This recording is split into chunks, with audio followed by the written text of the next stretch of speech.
All right, next story. Short film celebrates the world's highest elevation composting toilet atop Mount Shasta. Did you watch the film? I did. It's 9 minutes long. I thought it was longer. That's why I didn't. But I gave you this topic like late last night, so I didn't expect you to be able to watch it. But it's called Way to Go, and it was filmed by. There were some people in the area that helped them film, but it was a director out of Southern Oregon. And basically, if you didn't know, and I think a lot of people didn't know this, that there is a toilet sitting at around 8,000 feet that is fully compostable. And you probably know the science of this compost stuff better than I do. I don't, maybe not. Sure. I don't know. Well, anyway. It's fully compostable, and they have this huge group of volunteers that takes care of it year in and year out. And it's great for all the hikers up there. You know, it's next to one of the camps where you would camp overnight before you would climb to the top. This film, which, like you said, it's 9 minutes. It's super quick and really interesting. It was the winner of the Best Southern Short Film Award at the 2020 Klamath Independent Film Festival. And it's just a really cool story. It's fully solar powered, and they explain how it's actually kind of gross. They explain how it composts over the years, and by the time they pull the poop, I got a message that we talked about poop too much on the last podcast. I agree. But they pull, the excrement out of the bottom, and it's dirt. It's composted, so it's 5 years of composting, and it basically turns into dirt.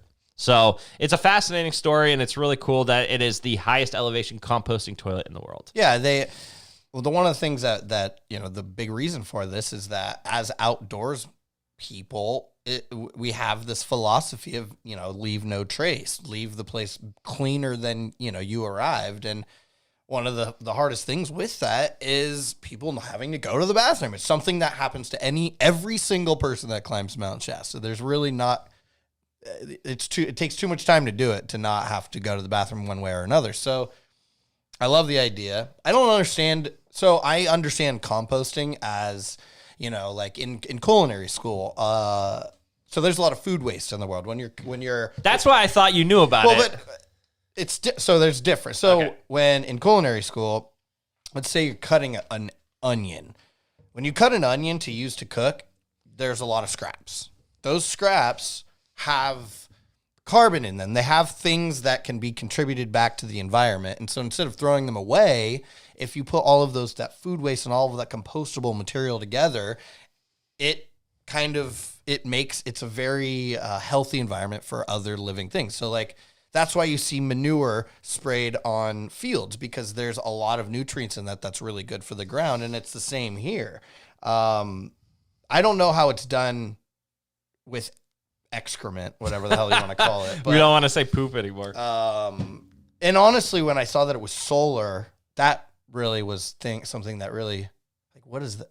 So there's you need power. I don't know. Yeah, it shows. I bet you if I watched the 9 minute movie, if you watch the 9 minute movie, and by the way, go on our website and watch it. It's you can also look it up on Vimeo. It's called Way to Go from K Rose Productions, and you can watch it. It's a super quick watch, and it's got great views of Mount Shasta and a lot of cool stories of people climbing Mount Shasta. But it breaks down how the excrement breaks down, and it turns into dirt. And so basically I don't know what they do with it afterwards, but it shows you, they'll pull it after 5 years of composting, they'll pull it out of the toilet, and it's like 70 pounds of quote unquote composted excrement, and they ski it all the way down the mountain, and then I'm not sure exactly where they put it. I'm sure it goes to a local farm where they use it and spread it out and use it as fertilizer or what have you. I'm sure they're not throwing it away, because that's literally why you do that, is so you don't have any more waste.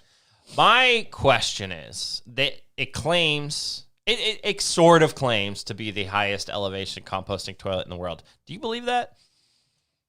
I don't know why not. 7,900 feet. Here's the deal, Zach. I do not think about how high a shitter is on a mountain. I've never thought about it before. You just asked that question. So, maybe if you watch the video, you would. In real time, sure. probably I mean, it's on Mount Shasta. Mount Shasta, 14,000-foot mountain. Where is this one? 7,000 foot, I think. They said that this... The toilet? Yeah. 79. 8,000. 79, yeah, exactly. So, I don't know. Name another one. I don't know. Like Nepal or something might have one. I don't know. Random. Yeah. But I was thinking about that. I'm like, 7,900 feet in the grand scheme of the world is not that high. But nonetheless... It is. Mile High is like the highest city in America, right? Mile High. Which is 7,000, right? I think it's 5,000 or something like that. Yeah. You are. Yeah, you're right. But I think what this movie really comes down to is the local volunteers who maintain it and who care so much about the mountain and leave no trace policies and the environment surrounding Mount Shasta that they put many, many hours every single year dealing with poop. So people excrement, so people don't, have to deal with it in another way. So it's a cool story in that way. I think it's like retired people who go up and work on it and everything. No one gets paid, So I did like it. It's a cool little short film. If you have 10 minutes, seriously, go watch it. It's fascinating. And we are going to make sure that next week's podcast episode has no poop-related topics whatsoever. So poop-free podcast next week. That, are offended That's a guarantee.